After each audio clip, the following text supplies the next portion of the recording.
Дикая shiny, пару лямов money on my neck of money rain. It's my name, это мой money rain. No pain, no gain, иди нахуй Monday. Dobra is my name, ра-та-та, bang-bang. Заряжаю, бляга, моя baby mother. It's my name, это мой money. Hello and welcome back, fellow anime lovers, to Cypherfics. I am delighted to have you join us once again in the world of fanfiction and fantasy. This is the first part of What If Saitama Finds Mewtwo and Trains Him. Special note, this fanfic is written in a masterpiece of the Crescent writer on fanfictionnet. Do check and support the author too. Now smash the like, share and subscribe button for more. Also press the bell icon so that you never miss such great parts. Thanks for the introduction. Now let's dive into the world. Somewhere far from human civilization, Mew was resting at the bottom of a river until it senses a malevolent presence in the area. It caused Mew to awaken and emerge from the river. With Mew's psychic powers, it pinpointed the location and hovered its way towards the source. After minutes of hovering through the air, it soon finds the source. It was a tear at the very fabric of space and can be easily overlooked by the average Pokemon. As for Mew, it felt different, as if something malicious is attempting to make its way from the world beyond here. If left unattended, it may result to a catastrophe in the Pokemon world. Thus, Mew took it upon itself to seal the tear before it widened and concentrated its psychic powers to close the gap. As it was nearing succession, it soon heard a faint voice from the crack. "You dare." "Mew?" Mew mouthed in confusion as it focused on closing the tear with its powers. But just as it closed, the entity that spoke seemingly retaliated by enveloping Mew with light and pulled towards the tear before it was sealed. Moments later, the tear had been sealed and Mew was nowhere to be found. Somewhere. As the light dies down in Mew's eyes, it finds itself in space and faces what appears to be the surface of a planet. But when it hovers back, it soon learns that it is facing the moon and finds Earth when it turns around.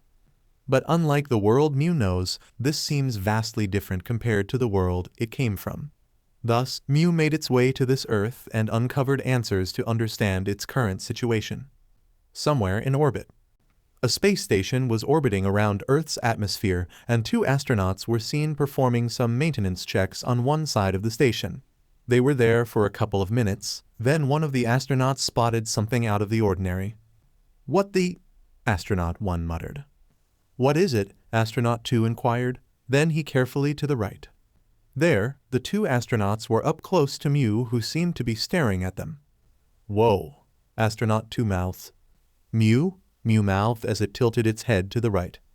While Astronaut 2 and Mew occupy themselves, Astronaut 1 decides to report Mew's sighting to his superiors. "Come in, Mission Control. Are you getting this?" "Affirmative, and we've informed the Heroes Association of this sighting," Mission Control replied. "Has the creature shown any hostility towards you?" Negative. It's just staring at us," Astronaut 1 reported. "Just what is that thing?" Mew continued to stare at the astronauts. Then its head and ears perked up as it turned towards Earth. The astronauts slowly followed its gaze and noticed the clouds slowly clearing on a certain area. Before long, Mew dashes toward Earth, and the two astronauts expressed two separate reactions. "Whoa," Astronaut 2 exclaimed. "Mission Control. The unidentified life form has left the station and is heading towards Earth," Astronaut 1 hastily reported. "Based on its trajectory, it's making its way towards an area where City A is located." "Copy. We'll update the situation to the Heroes Association now," Mission Control reported. "Did you see how fast that thing went?" Astronaut 2 inquired. "It's almost like it wasn't here a moment ago." "Yeah, do you think it came to attack Earth?" Astronaut 1 questioned. "If it did, it would have attacked us when it first saw us," Astronaut 2 remarked. "Well, whatever it is, I'm sure it'll be the Association's problem now," Astronaut 1 said. After their encounter with an alien life form, the astronauts continued their work, then they made their way back inside the station. However, they will never forget this encounter throughout their entire lifetime. Planet surface. Descending fast, Mew used its psychic barrier to shield itself upon entering the planet. Its barrier was burning up fast, but endured long enough for it to pass, and Mew soon reached the cloud level of this Earth. After it was closing in on the surface, Mew dispelled the barrier and hovered its way toward the area where it had sensed energy earlier. Upon arrival, Mew was greeted with a city in shambles, and the destruction was unlike anything it had seen in its lifetime. With its psychic powers, Mew attempts to find people or Pokemon buried beneath this destruction. Though it found people buried beneath the rubble, it hasn't found a single Pokemon within its vicinity. Upon confirmation of every survivor beneath this city, Mew emitted several bubbles made from its psychic energy and enveloped itself to every survivor beneath the rubble. It then carefully lifted them out of the rubble and into the surface. After every survivor was saved, Mew gathered them all together in an open area and gently dropped them on the ground. However, they appear to be bruised and unconscious from whatever attacked them. Mew would use a particular move that heals their injuries and then smile knowing that they're going to be alright, but that moment was soon interrupted when it sensed an attack. In response, Mew conjures its barrier and shields itself from its attacker.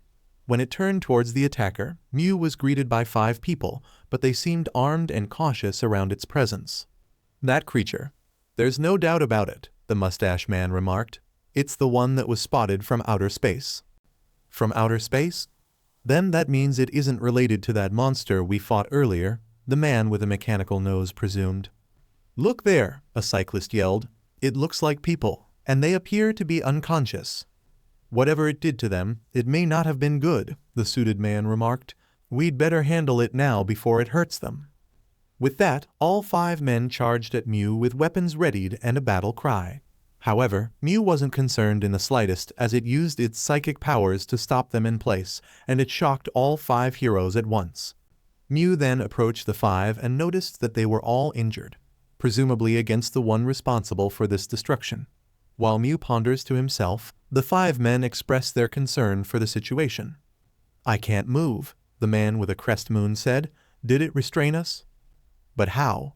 What did it use to restrain us? The suited man questioned as he couldn't move a muscle, not even a finger. The rest of the men were gritting their teeth as they were helpless against Mew.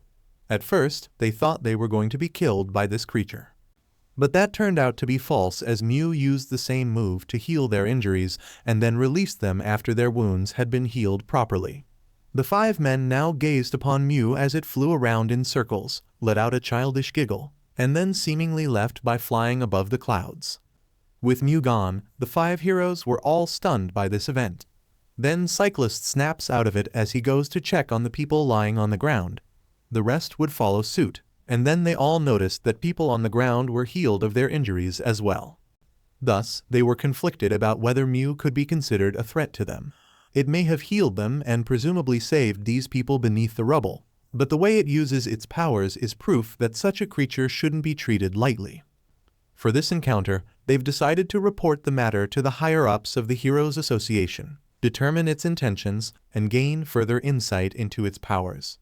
Skies. As Mewtwo soars through the skies, it used its psychic powers in search of any Pokemon that may live in this world.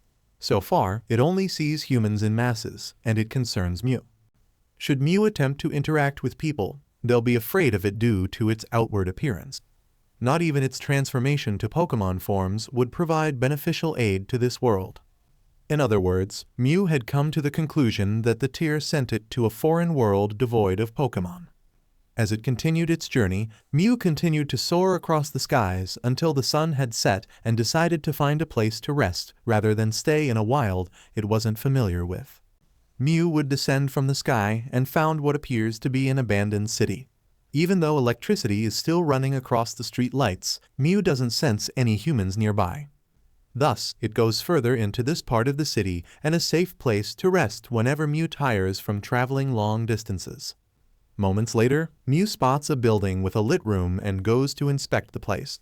Upon arrival, it landed on the balcony and sets its sights inside the room.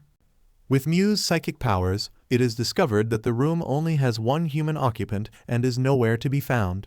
Mew presumed that the occupant must have been in another room for the time being, and decided not to pry into the room. Instead, it curled itself into a ball on one corner of the balcony and rested like some stray in the street. Since the building has one occupant, then it's safe to assume that they won't harm it without reason. Inside the room. After a warm bath, the occupant of the room had switched into their pajamas and watched today's news before going to bed. That's when they found out about an alien that was recently found in outer space and is currently seen on the Earth's surface. Experts state that they have yet to determine on whether this alien is a threat or not. Some even claimed that it saved people beneath the rubble of city after it was recently attacked by a monster. The picture of said alien has been displayed for people to see, and the occupant had one particular thought of this alien: it looks more like a cat. After today's news has been said, the occupant turns off the television, shuts the light off, and goes into bed for a good night's rest, unaware of the fact that the very same alien is residing on their balcony. Apartment balcony. As Mew rested on the balcony, it was soon awake by the sound of a ringing clock. It opened one of its eyes, then it was startled when it heard a loud sound in the room. Mew would float from the balcony, then hover over the balcony glass door, and peeked at the occupant. Apparently, the occupant had just woken up and his fist was on a hole where the clock was presumably placed last night. Mew continued to stare through the glass, then turned below the apartment as soon as Mew heard a loud bang on the ground. "The surface is ours," a monster boasted as it waved its swords all over. "All surface dwellers will die. I am the subterranean king. Surface dwellers, prepare yourselves for..." Before the subterranean king could finish his speech, Mew saw the occupant wearing different clothes jump off of the balcony and stomp the subterranean king's head against the ground. After he jumps off of the subterranean king's head, he sets his sights on the hole where its minions are gaping their mouths at the swift death of their leader. "All right, bring it on," the man yelled with an enthusiastic expression. However, the subterranean king's minions have all fled and left a white flag with a written message on it. This causes the man to lose his enthusiasm, even though he is tempted to fight them at first. As for Mew, it just giggled at the subterranean's folly, but its giggle didn't go unnoticed when the man jumped right back into his balcony. The two soon made eye contact, and the man didn't know what to make of it. When he tilted his head to the left, so did Mew. When he tilted his head to the right, the same results applied. As soon as he straightened his head, 3 words came out of the man's mouth: "A weird flying cat." "Mew?" Mew sounded as it tilted its head to the right. Since Saitama hasn't shown any hostility towards it, Mew descends until it is within the man's eye level and continues their constant staring. Moments later, the man recalled something of note last night. "That looks a lot like that cat I saw in the news. It doesn't seem to be here to fight me or anything." The occupant inquired and cupped his chin in thought. All the while, Mew slowly circles around the man and seemingly waits for him to say something. Moments later, the man finally said something to him. "Do you want to eat?" "Mew?" Mew mouthed, and the man looked rather confused by its reply. However, Mew would follow the man as he went back into his room. The man glances at Mew for a moment, then wonders about what it eats since he doesn't know what aliens eat on Earth. The only food that came to mind was something he saw on the kitchen counter. "Do you want a banana?" the man inquired as he presented the banana to Mew. Mew moves rather close to the banana. Then it uses its psychic powers to take the banana off of the man's hands. Mew then peels said banana with its psychic powers, then eats it all before handing the banana peel back. The man wouldn't question it. Instead, he disposed of the banana peel in the trash and began with simple questions.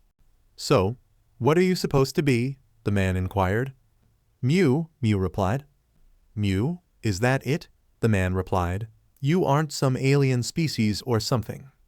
"Mew," Mew replied as well as nodded to his question. "Mew, Mew, Mew." "Ah, I'm afraid I can't understand you. Can you be a bit more specific?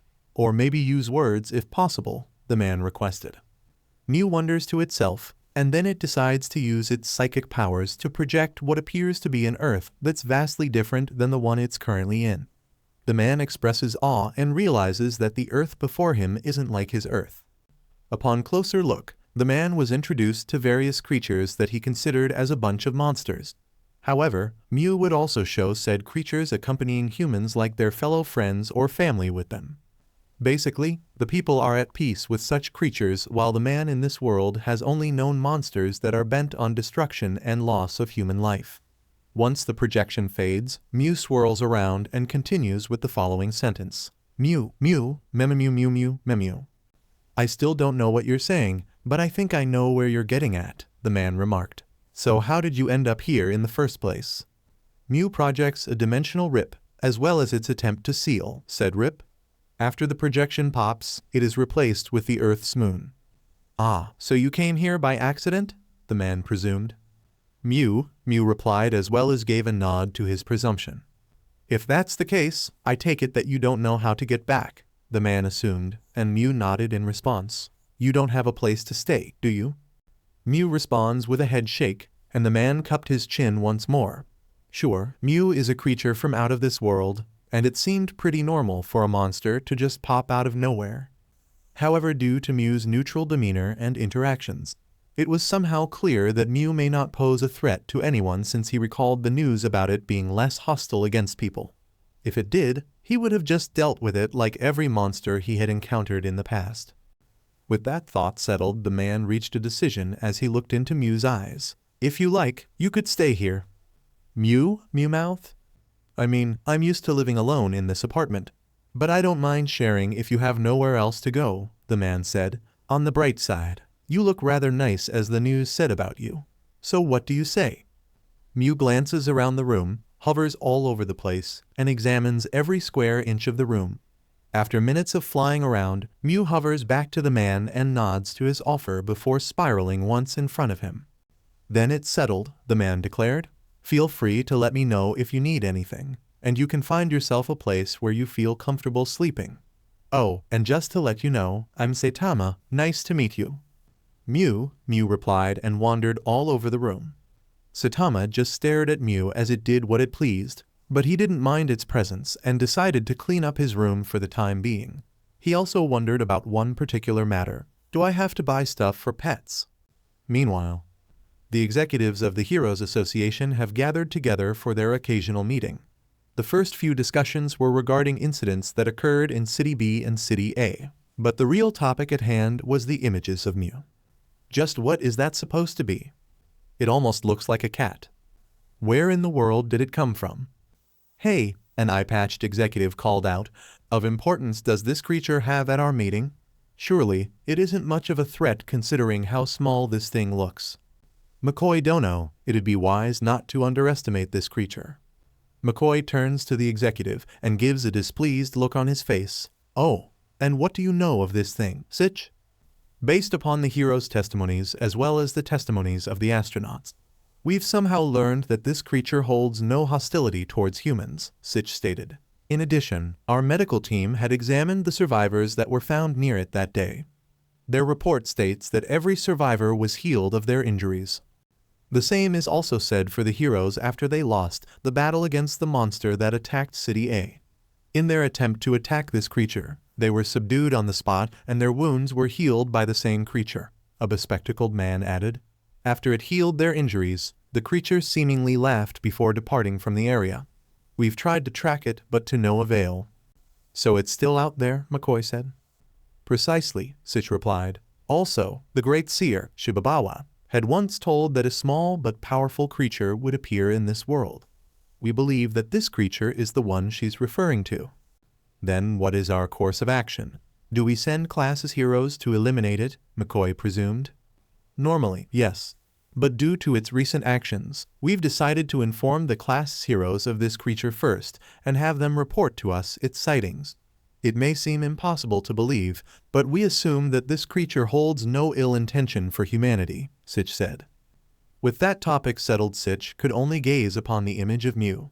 Though it was a creature from outer space, he had hope that this creature wasn't a threat. The following afternoon, though Saitama had welcomed Mew to his home, it didn't remain in his apartment for long as Mew went off on its own, to venture into this new world. As Mew soars the skies, it often plays with the clouds by dashing right through them and then giggling upon the cloud particles that remain on its head and body. When it looks down, it soon spots a different city and descends its way to the city. Since it learned that humans would attack or panic on sight, Mew decided to stay by the rooftops and overlook the streets. Without any other Pokemon around, Mew felt out of place as these humans were going about their lives rather normally. But that doesn't mean it's always peaceful when Mew suddenly hears a man's scream nearby. Mew checked the source of this scream and saw a man hanging on a railing with dear life after the suspension cables seemingly snapped due to lack of maintenance. What makes matters worse for the man is that his weight is proven too much for the remaining cables to hold. Before long, the third cable snaps and the fourth follows suit. The man was screaming as he was falling from a tall building with scaffolding. Spectators below the ground all watched in horror as the man was about to meet a gruesome end. But before passing the third floor of the building, the only thing that hit the ground was the scaffolding as it emitted a loud bang in the process. As for the man, he was still panicking, but it soon changed into confusion as he was floating in mid-air rather than falling. He would then meet his savior as Mew floats before him, then slowly lowers him. As soon as they were near ground level, Mew released its hold on the man and giggled to itself. With this display, everyone in the area decided to pull out their devices and take pictures or videos of Mew and its heroic deeds. For they've never seen a monster that would go through the trouble of saving a human. Mew would glance around the area, smile at the people, then spring its way back into the skies while the people watched it go. Moments later, 2 Class C heroes arrived at the scene and assessed the situation. Thus, another one of Mew's sightings was reported to the Heroes Association. Meanwhile, Mew soars through the skies and dashes through clouds to pass the time. As the sun sets in the distance, Mew descends to the nearest city, and it soon finds a school. Once it wasn't in the skies, Mew would hide by the trees and eye on the children as they're being picked up by their respective parents. As fewer and fewer students leave, Mew plans to leave as well. But the sounds of a piano drew its attention, and it turned to the source of this music. With Mew's psychic powers, it soon learned that the one playing is a female student of this school. Mew would leave the tree and make its way to an open window. Inside the room, Mew saw the piano player and noticed some struggle as some notes were out of tune to the sheets. But the player seemed calm about her mistake as she pulled her hands away and took a deep breath before continuing with her practice. The player would go back to the first page of her sheets, clutch her fingers a few times, and then prepare herself for the first note. What interrupted her was something floated about her music sheet. She expresses a surprised look as Mew just floats above her music sheet. She doesn't panic, stand, or even move an inch. Instead, she just stares into Mew's eyes as the latter stares back at her. After a brief moment, Mew glances at the music sheet and the player notices its expression. Before long, she starts to play and Mew is entranced by music as it lies next to the piano sheet and relaxes from hearing such soothing music. What broke the moment was the player's mistake as she pressed the wrong key and Mew slightly raised its head to her. "Sorry, I know it isn't right. But I'm sure you'll like it once I've got it right." "Mew," Mew mouths. "You should hear how it's really played. It's really good, and I'm pretty sure you'll like it more than when I played it," the player suggested. Mew pauses for a moment, then shakes its head before gazing down at the piano keys. The player follows its gaze, then shifts it back to Mew. "You want to hear me play it instead?" "Mew," Mew enthusiastically replied. "I don't know what you're saying, but I think I understand what you mean, and I appreciate that you'd prefer that I play it," the player said. "But as I said, I still haven't gotten it right, and I'll take a while before I get used to it." She may not understand Mew's line of speech, but the latter did understand where it was going. After putting some thought into it, Mew raises its head up as an idea comes into mind. "Mew, Mew Mew? What is it?" the player asked as she looked confused by Mew's sudden change of tone. Outside the school, as the sun was close to setting, a young pompadoured man with a bat was rushing his way to the school. He looked quite distressed to be running this fast, but such a manner comes with a reasonable answer. Just as he slowed down, he arrived at the gates of the school and pants a few times due to the distance he had to run from where he once was to here. Moments later, he heard a strict voice in front of him. "Bado Onii-chan." The man looks up and sees his sister frowning at him with arms crossed together. "You're late. What took you so long?" "Sorry, Zenko. I was busy with stuff. I promise that I won't do it again," Bad replied. "You'd better. Now can we go home?" Zenko asked. "Sure," Bad replied, and Zenko held him by the hand. "How are your practices going?" "Oh, they're fine. But today was special," Zenko revealed. "Really? How was it special?" Bad inquired. "While I was practicing on a sheet that I hadn't played before, some pink cat heard me play, and it came to listen some more," Zenko explained. "When I said that I hadn't gotten it right, it suddenly changed appearance and started helping me. You should have seen it. Bado One-chan. It sounded great when it sang with me. Seriously. Dang it, I should have been there to hear it, Bad yelled with regret. Then he snapped out of his regret after he processed his sister's words. Wait, a pink cat helped you? It was really cute and really helpful.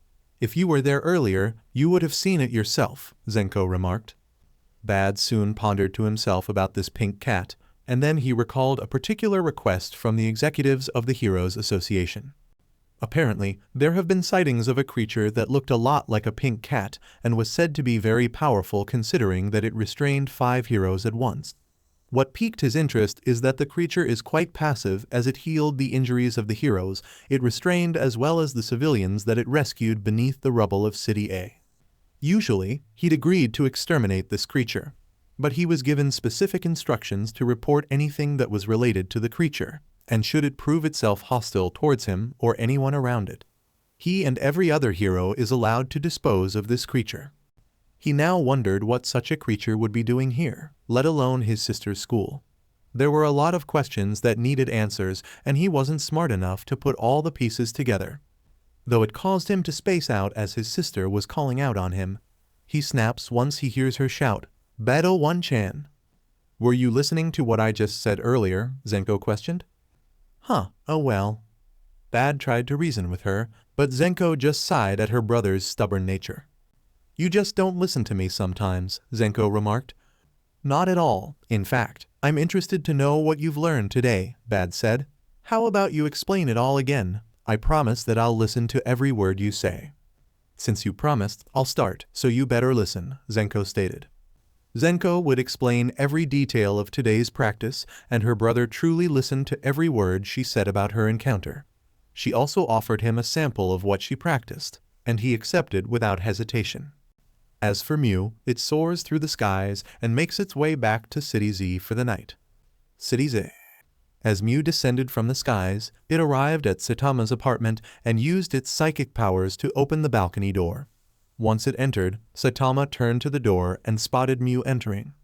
I was wondering where you went, Saitama remarked. Did you eat while you were out? Mew replied. Still don't know what you're saying, but there's some food that I bought for you on the counter, Saitama said, so help yourself. Mew would go to the kitchen counter and see a bunch of fruit on the table. It would pick up an orange with its psychic powers, peel the skin, and take a slice before feasting on it. After it finished eating, Mew would fly around the room in search of an area to sleep in.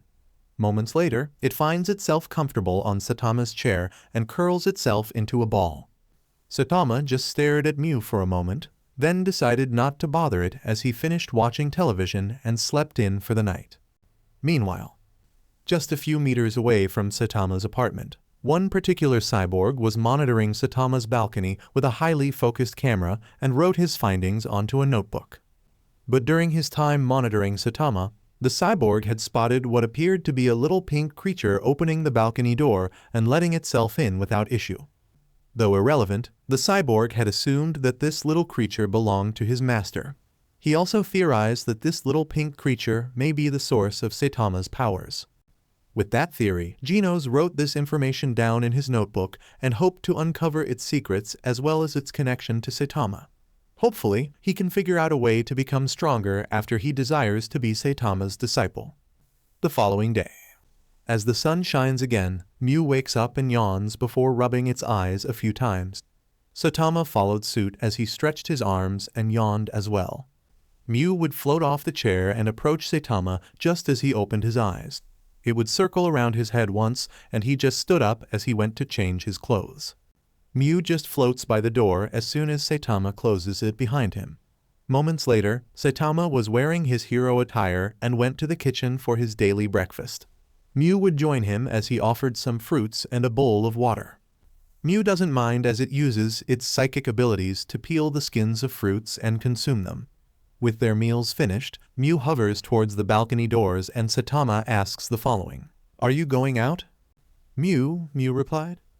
Then be careful out there, Saitama said. As Mew opened the balcony door, it soared towards the skies and wandered the world to learn.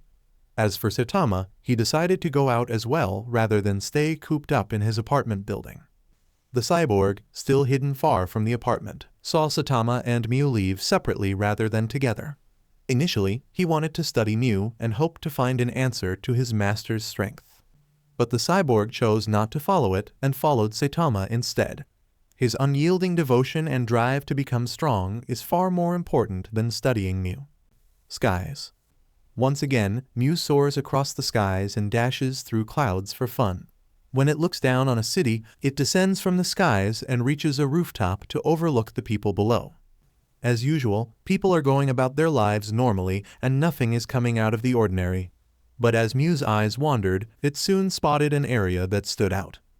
At the center of the city plaza, there was a pedestal with a large dog lying on it. When Mew got too close, that's when the people around the plaza noticed and all responded with questions instead of panic. Mew would stop as it saw the large dog move its head. When Mew saw its face, it soon realized that the dog was actually a human wearing a large white dog costume. The two stared for a moment, and then Mew goes in for a closer look while the human remains on the pedestal. A monster? No, it doesn't look like it's here to cause trouble, the dog-costumed human assumed. Now that I look at it, it looks a lot like that creature the association's talking about. Well, as long as it doesn't cause trouble, I wouldn't mind letting it stay here. As he returned to his usual pose, Mew continued to fly around him in circles. Moments later, it stares at the dog-costumed human and giggles despite him not doing anything. The citizens that were present in the area began to pull their phones out and take pictures and recordings of Mew and dog-costumed man. That's where Mew learns that this man is actually known as Watchdog Man. Then, disaster struck as the very ground shattered and burst right open. Those within its vicinity were knocked off the ground, and before they hit the ground, they find themselves shrouded in a purple light. Apparently, Mew had used its psychic powers to save these people from a rough landing. It then brought them to an area that seemed safe. All the while, Watchdog Man had sprung out of his pedestal and defeated the monsters that dared to attack the city. In just a matter of minutes, Watchdog Man now sits on top of the mountain of defeated monsters, and the people cheered as they praised Watchdog Man as their city guardian. However, Mew's effort did not go unnoticed as they thanked it for saving them from the sudden attack. Now, Mew hovers around Watchdog Man, and he raises his head to it. Normally, I'd attack you when these monsters came to attack my home. But after seeing you save these people, I guess it's safe to say that you aren't with these monsters. Mew replied while swirling in front of him. Feel free to visit whenever you like. Just don't cause any trouble, Watchdog Man said. Mew seemingly agreed, then departed from the city. For Watchdog Man, he just watched Mew leave his city and pondered about a certain matter in its visit. I didn't smell it coming. No matter where a monster approaches, whether they are underground or above the skies, Watchdog Man's extraordinary sense of smell detects them, even when they're far from the pedestal he usually rests on. But the moment he met Mew, he didn't smell it coming even as it was near the plaza. The only reason as to how he noticed Mew is when the people of this city seemingly noticed it being so close to his pedestal. If he couldn't smell it coming, then Mew would have a greater advantage in its assault. Not to mention the powers it possesses would have made it a tough challenge for Watchdog Man to beat. In other words, Mew could have beaten him if it wasn't friendly. Thus, Watchdog Man decided to report this monster incident as well as inform the executives of Mew's sighting in his hometown. As for the mountain of monsters, the citizens of this city are going to have a long day of cleaning Watchdog's fight. Afternoon. Mew continues to soar through the skies and play with clouds some more. But it soon stopped as it sensed trouble down below. By the streets of a different city, there lies a rampaging monster and people were panicking about its power. Upon closer inspection, via psychic powers, Mew noticed a couple of people completely beaten by said monsters and are now lying on the ground. Since this monster is still rampaging, Mew descends from the skies and intervenes in this matter. The monster in question was large and muscular. Apparently, it claims that it great strong because it had worked out too much. Not as a bodybuilder, but as a butcher. Lifting and cutting too much meat in his life, he had become something akin to a monster, and now he's hellbent on wreaking havoc with a large sack filled with civilians he managed to capture and a bloodied cleaver. This was the Cleaving Butchery, threat level tiger. As three heroes struggled to pick themselves up, The monster caught up with a mother carrying her baby after she tripped and fell. The monster soon towers before her and notices the baby. It has no interest in such morsels, therefore it plans to execute them with his cleaver. The mother clutches onto her baby and closes her eyes as the cleaver comes in fast. But before it reached her, the monster was soon struck dead center onto his stomach by a newcomer and knocked back meters away from the two. When the mother gazes at her savior, it isn't a human hero, but a bipedal creature with a stoic-like expression. The cleaving butchery soon stood on his feet and looked furious as he glared towards the mother's savior. "How dare you get in between my kill? Though I'll admit, I've never seen such a fine creature before." He maliciously grins at the bipedal and holds his cleaver at the ready. "Forget the morsels, I'll got for you instead." As the cleaving butchery charges, the bipedal hero maintains his calm composure, takes a fighting stance, and waits for the right moment to strike. As the cleaving butchery raises its cleaver, that's when it strikes as it dashes in front of the monster in just a blink of an eye and strikes the monster's belly with a palm strike. The blow surges within the cleaving butchery's body. Before long it spews out saliva from its mouth, knocks a few meters more, then crashes onto its back from the aftermath of this hero's attack. With the monster down and out, the bipedal creature straightened itself and went to the sack that he dropped. As soon as it was opened, the bipedal hero aided the people out of the sack and was soon met by the captor lying on the ground completely knocked out. They immediately assumed that the bipedal hero was responsible for defeating this monster.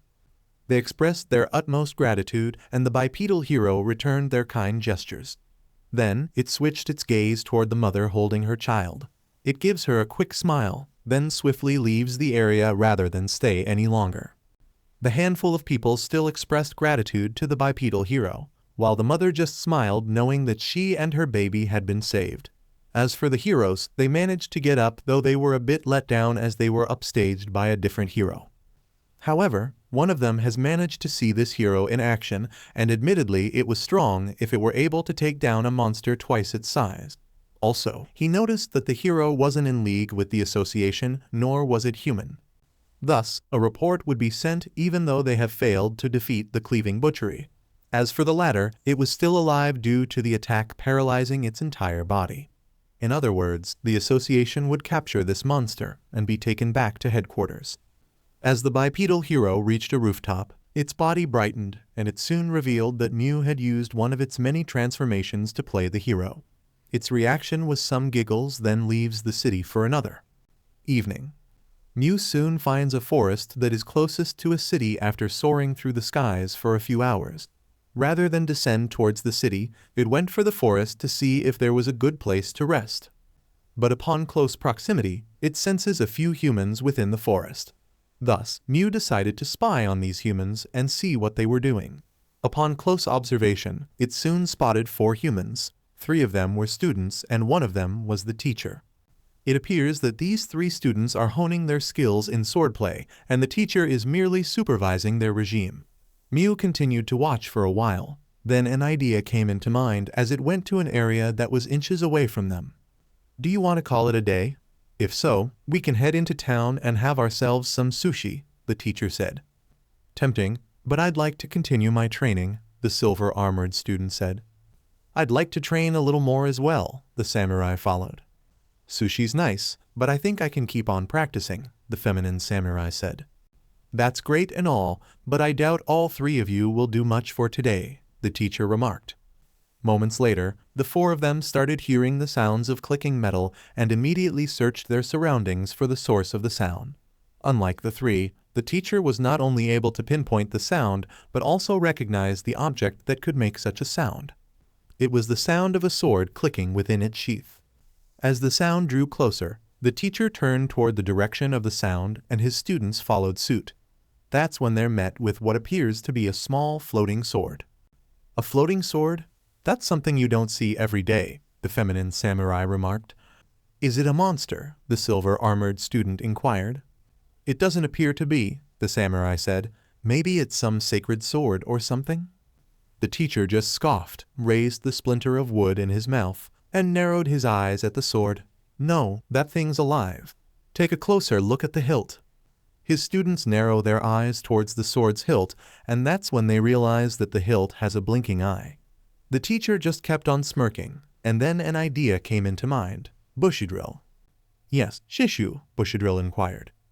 Test its steel, the teacher ordered. Understood, Bushydrill responded, and then pulled out his sword, which was in the shape of a drill. The small sword bounces inside of its sheath a few times, then unsheathes itself before Bushydrill. Well, look at that, the teacher remarked. For a small blade, it certainly has a fine edge into it. It's properly well maintained. Bushydrill readies his stance while the small sword holds its sheath with its sash. Moments later, Bushydrill makes the first by dashing forward with his sword above his head. Almost immediately, the small sword swings on its own, and the blade is soon met with Bushydrill's blade. The sound of ringing metal was a bit disorienting, but all four of them had gotten used to it after months of training. What followed was the sound of clanging metal as Bushydrill traded blows with this small sword. Surprisingly, it was holding on its own despite its lack of a wielder. It even parried Bushydrill's sword with ease, and it surprised his fellow classmates as well as his teacher. At the end of the duel, the small sword continued to float like normal, while Bushydrill was getting a bit sweaty from both hands and face. In other words, this small blade is not an easy opponent. However, the small blade soon sheathed itself, whirled around once, and emitted a glow before the four. Moments later, the small blade soon turned into two small blades, which surprised Bushydrill and the three people with him.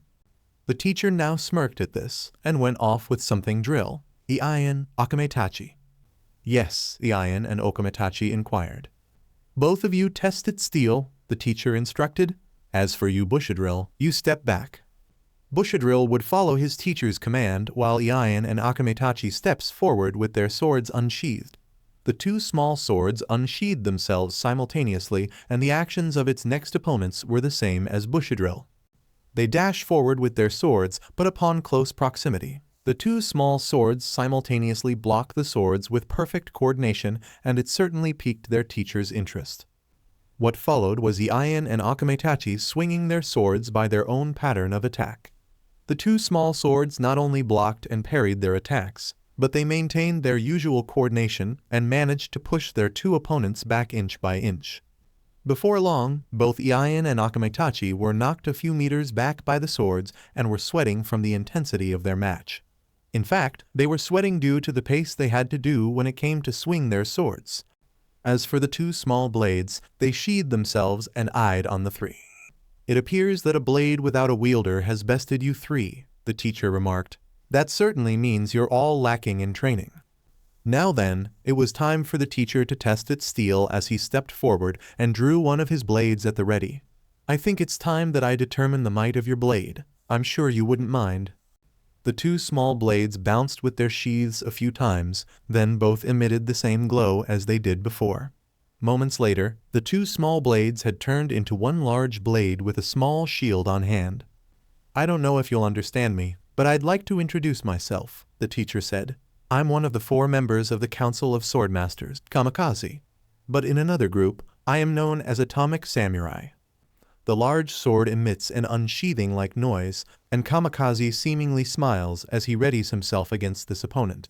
Rather than dash towards it, Kamikaze waits for his opponent to make its move. It did when the large sword projected 12 blue glowing swords circulated around its body, and then they all pointed at the large sword.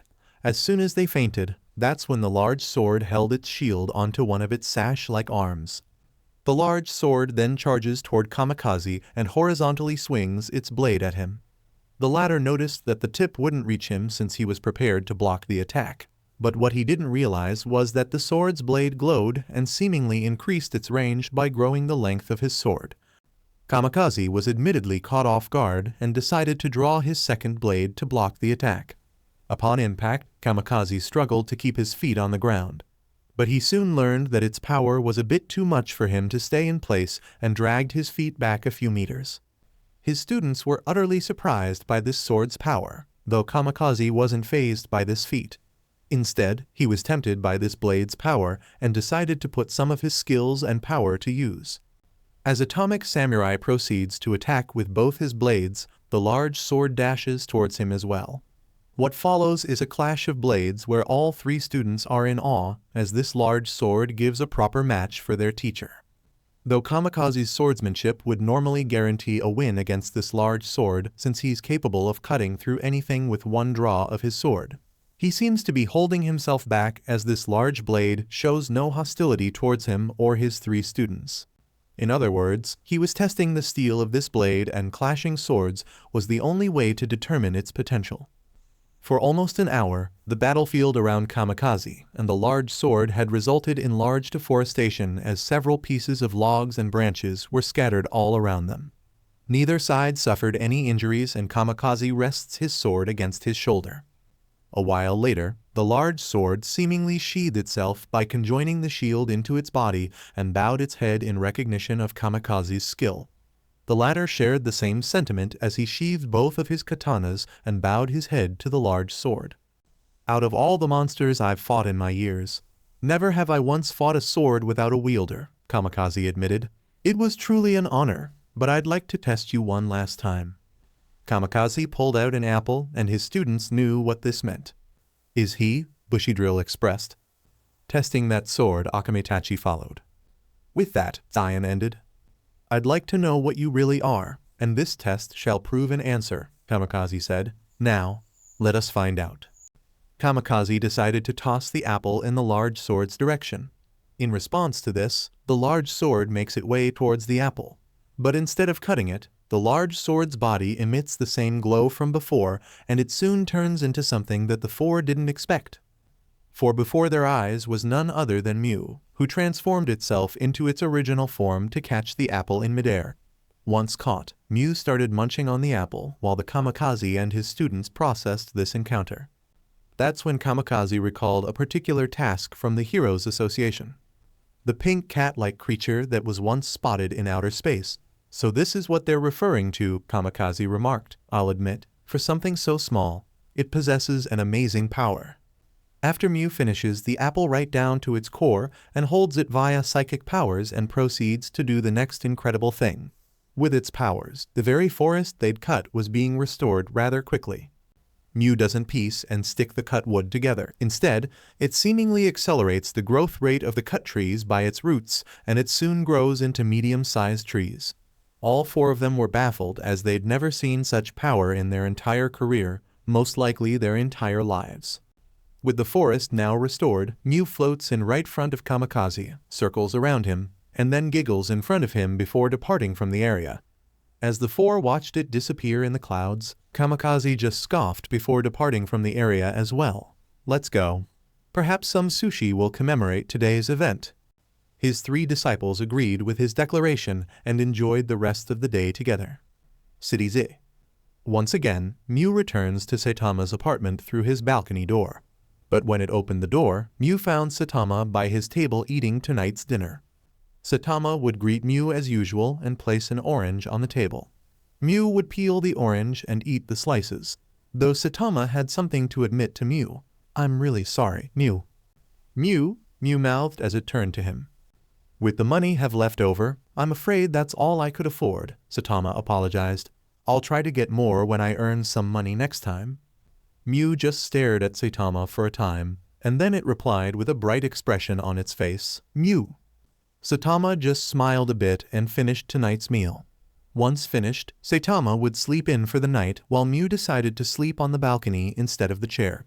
Thus, another day in Saitama's household ends. The following morning. As usual, Mew and Saitama are in the middle of finishing their breakfast, and the former decides to use its psychic powers to put away the dirty dishes, cutlery, and cups. Saitama finds this power to be quite reliable, but doesn't take advantage of it since that'd be rude to begin with. Before Mew could leave the apartment, both they and Saitama heard a voice on the other side of his front door. Sensei. Saitama seemingly recognized this voice while Mew just hovered beside him. Moments later, Saitama decided to go and see who it was. Mew follows suit but hovers its way on the top of the door rather than the side. Once the door was open, Mew saw the individual before him while Saitama seemingly recognized him. You really showed up, It's Genos, Saitama-sensei, Genos revealed. Can you not call me sensei? Saitama demanded. Shishu, Genos corrected. Not Shishu either, Saitama added. Mew? Mew mouthed. Genos hears this and looks up to see Mew floating upside down, which Saitama noticed as he looked up. Huh, and here I thought you were going to leave. Do you know this monster? Genos inquired as he eyed it rather cautiously. If you like, I will dispose of it for you. How about not? It lives with me, Saitama said. Understood, Genos agreed, and fixated his gaze on his master. A few moments later, Saitama led Genos in and served some green tea to the cyborg, while Mew just eyes on the cyborg. Go home after you drink your tea. I'm not looking for disciples, Saitama said. Wait, you're back in one piece. Yes, my body is mostly mechanical. As long as there are parts, repairs are quick, Genos revealed. You're an odd one, Saitama remarked. What kind of parts do you use, sensei? Genos inquired. Don't use any, Saitama replied. Then what about the skin-colored armor on your head? Genos asked as he pointed at Saitama's bald head, which caused Mew to float towards Saitama instead. Yeah, that's my skin, Saitama corrected. But that would mean you're bald despite being so young, Genos theorized. So I'm bald. What's your problem? Saitama yelled, and it caused Mew to giggle, which hadn't gone unnoticed. It ain't funny. Me? You'll listen to my problems? Genos inquired. No thanks, I'm good, Saitama declined while looking dejected by the cyborg's recent theory. But despite his refusal, Genos started explaining his story from the very beginning. Mew just sat by the table while Saitama questioned the cyborg if he had heard him just now. However, Genos ignored his question and went on to explain his life story further. However, after he explained the first part, he went on with the second part of his story. It keeps going on and on that. Saitama was running out of patience from the cyborg's rambling, while Mew just sat on the table and remained neutral. By the time Genos was repeating his words, it soon escalated with anger. Enough, you idiot. Shorten it to 20 words or less.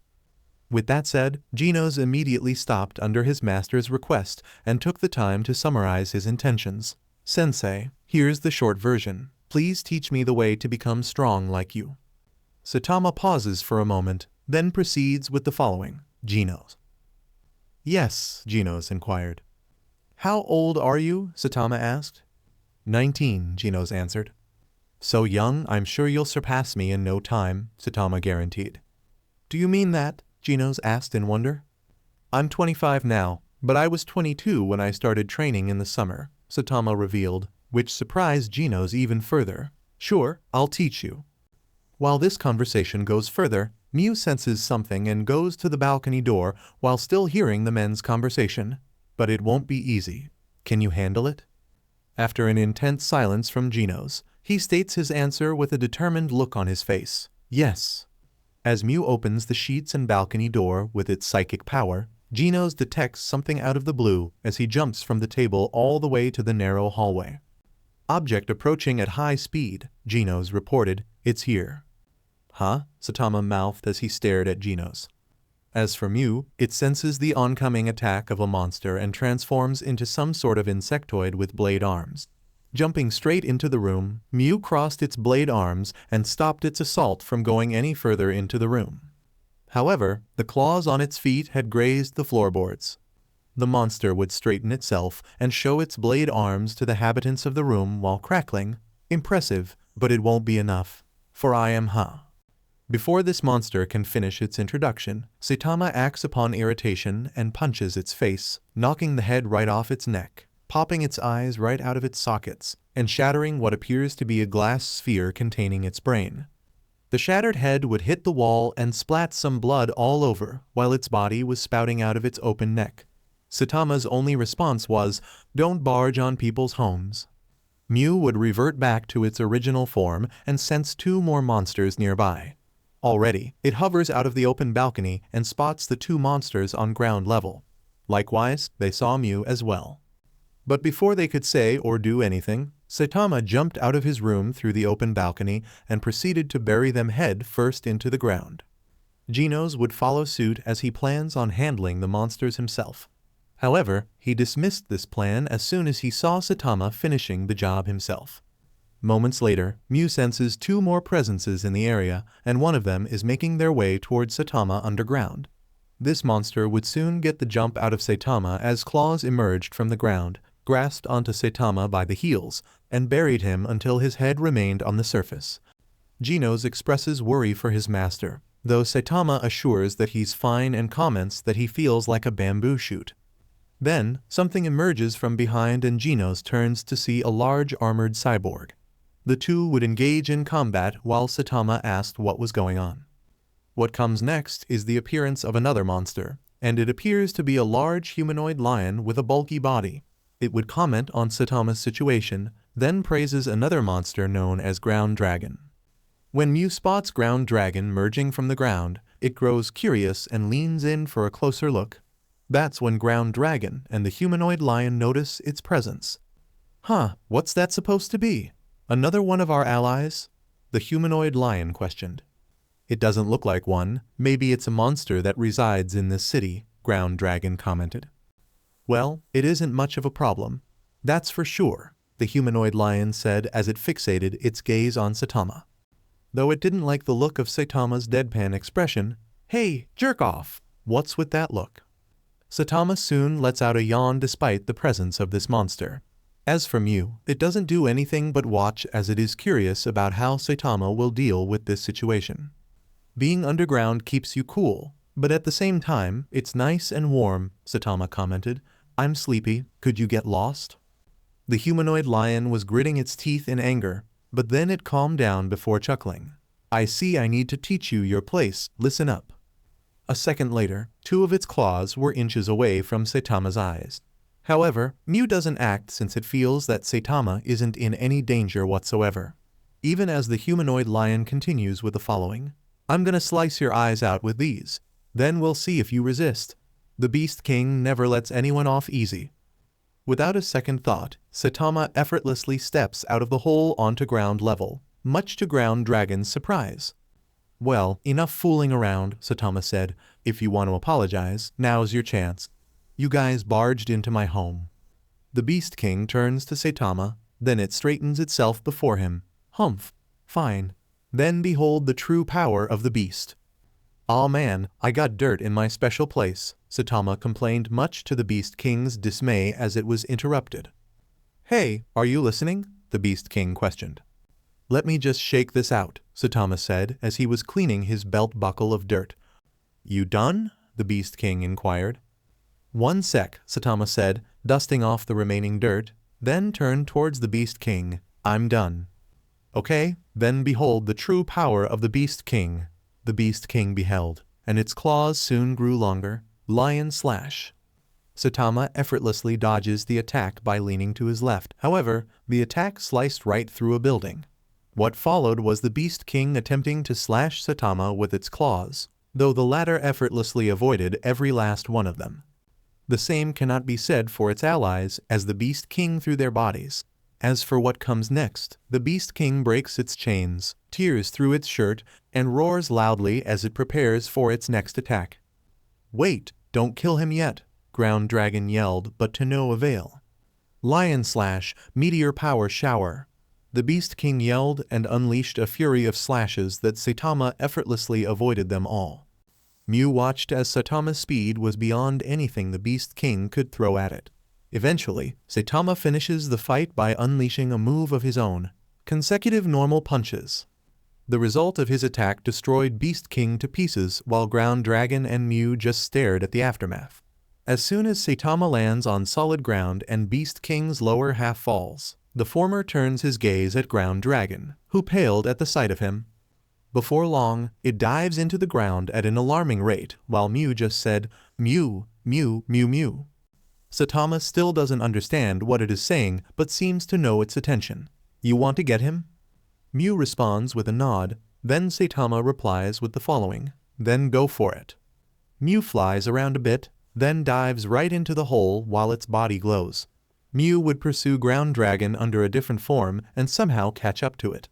Before Ground Dragon knew what hit it, Mew had taken the form of a mole and hit it directly in the stomach. Before long, Ground Dragon was taken right up to the surface and shot right out of the hole. Mew transforms back in mid-air while Ground Dragon falls right into the pavement, completely knocked out of the attack. Mew would hover above ground dragon's unconscious body and seemingly giggle while Saitama felt a bit amused before turning to Genos, who had finished his fight with the large cyborg. Answer the question or be eliminated, Genos interrogated with an arm cannon aimed at the limbless cyborg. Your choice. It is you who will be eliminated. You fool, the cyborg said. I am the third most powerful fighter in the House of Evolution. At your power level, you will never beat the Beast King, the second most powerful. You will be destroyed. Is this who you mean? Saitama inquired while holding one of Beast King's eyeballs. Apparently so, Genos confirmed, while Mew just floated beside Saitama. The cyborg remained stoic at the two, but before long he had broken that composure as he realized his current predicament. Look, I'm really sorry. I'll tell you everything, just don't kill me. What happened to your robot voice? Saitama questioned. Sorry, I was just trying to sound cool, Armored Gorilla apologized. What comes after is Armored Gorilla explaining his master's backstory, a man named Dr. Genos. Despite his prodigal upbringing and contributions, he hasn't received even the slightest support from the scientific community. This led to Genos devoting decades to his research alone rather than asking for people's assistance. It took 7 decades until Genos achieved what he wanted. From regaining his youth to creating clones of himself, and the eventual creation of his laboratory House of Evolution. But just as Armored Gorilla reaches the point where Genos is creating monsters from humans, Saitama stops him there. This is taking too long. Huh? Armored Gorilla mouthed in confusion. What's this got to do with me? You're just trying to act cool again, Saitama stated, then sternly frowned at the cyborg. Just get to the point, okay? My master is a busy man. Summarize it in 20 words or less, Genos added. I'm sorry, Armored Gorilla apologized. So, in other words, my boss has become very curious about your body. I'm not interested in dudes, Saitama cited, while Mew lets out a curious response. Mew? I think you misunderstood, Sensei. He plans to use your body, which surpasses normal human limitations, for his research on evolution, Genos specified. If we don't do something, I'm sure he'll try again. We cannot allow him a free hand. Our move should be to attack him. Sure, let's go, Saitama declared. Yes, Genos replied, then registered his response. Now. Yeah, there's a sale tomorrow. Can't do it then, Saitama said as he pulled out a flyer that contained sales on market prices. As for Mew, it floats beside Saitama and the latter glances at it. You want to come too? Mew was silent, then enthusiastic replies with one word. Mew? Guess you're coming with us then, Saitama concluded while Genos caught after him. However, the young cyborg went to interrogate Armored Gorilla further about cyborgs built in the past 4 years and the House of Evolution's possible connection to Genos' past. Sadly, he came to a dead end when Armored Gorilla stated that he was the only combat cyborg in the House of Evolution. Meanwhile, somewhere deep within the forest, Genos and his clones were discussing their current predicament after receiving Armored Gorilla's report. They planned on unleashing their strongest yet most dangerous monster to fight against these two. But Genos stated he was aware of what would happen should they fail to repel their oncoming assault. That's when one of his clones brought up one particular part of the report. Well, if we fail to obtain that man, then perhaps this will be a viable substitute. Genos turns to the screen, and his eyes are set on Mew as soon as they are displayed. He had watched the recent news on his desk and used every sophisticated technology and data he had to determine Mew's biological origin. When the results came up with nothing, he knew that Mew was a foreign creature of this world. He made it clear that should it be sighted near the area where he was hiding, he would send out his elite force to search and capture this creature. For it may possess something that's beyond his research notes, a key ingredient that guarantees the pinnacle of all evolution. So alright folks, that's all for today. Stay tuned for part 2. Do subscribe, like and share for more such videos. Also check out the story and author the Crescent writer FANFICTIONnet. Press the bell icon to be notified first on release. See you in the next video. Till then, goodbye.